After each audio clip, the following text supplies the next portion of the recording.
That's right. I'm here with the skipper of Investec LOYAL, Anthony Bell. I guess the question is, did you celebrate last night? It was sort of a bit bittersweet, Fiona. We did. We had a get-together with the crew, and the guys worked so hard for 3 days. It was hard to say just wait until today's outcome. So, the really serious guys, the America's Cup guys, and the Olympic guys said that it's a victory for us on the water, and they're confident in the process. Well, how will you address these accusations? Yeah, look, I think we just we talked about sailing clean and telling the truth, and the matter is we've got nothing to hide. We're not going to take lawyers. We're not going to take sort of a group of advisors into the meeting.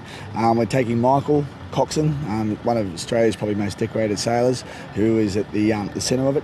Taking him, we're taking the navigator Stan Honey, and we're taking myself. We'll tell our side of the story, and hopefully the process is what we think it'll be. It'll be fair, and we're confident that the execution of the whole thing will find us being awarded line honours.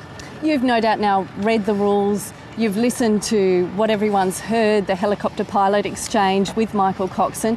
How will you defend yourselves? I think there'll be two bases. There'll be the first instance, which was that we were only just wanting to help out the media.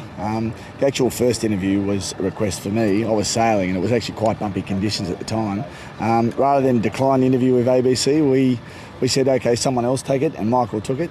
At the end of the interview, he just asked a question about the state of the sales on wild oats, and the reason he asked that is because he is a sail maker, a provider, and his wife and kids and his mortgage depends on his reputation, and he just wanted to know that the sale was actually okay. So that was the nature of the question.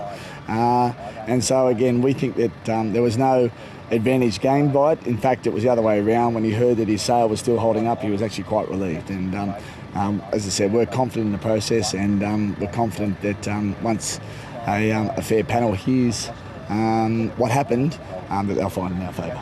Because it was such an epic battle between your boat and Wild Oats. Yeah, I mean, I think it's something that the guys, even when we were talking last night, it's a bit of, can we believe it? But then there's the other side too, Fiona, where the guys go, yeah, we can. We prepared well. We trained really hard for it. Oats is one of the great boats in not only Australia but all around the world, and they put on an unbelievable show. And the contest for us started at 1 o'clock on Boxing Day, and it didn't finish right till the very death. And as it turned out, it was so close and such a on-your-seat sort of thing that we just kept working away at them and chipping away. And lucky, I think the gods of luck favoured us. And so, how did you feel when that note of protest arrived on your doorstep? Yeah, I mean, to speak honestly, it was a little bit sort of bittersweet for us. The guys were celebrating at the time, and I think at the time, all the guys were still hugging each other, and we didn't know what the guys at the back of the boat were there for.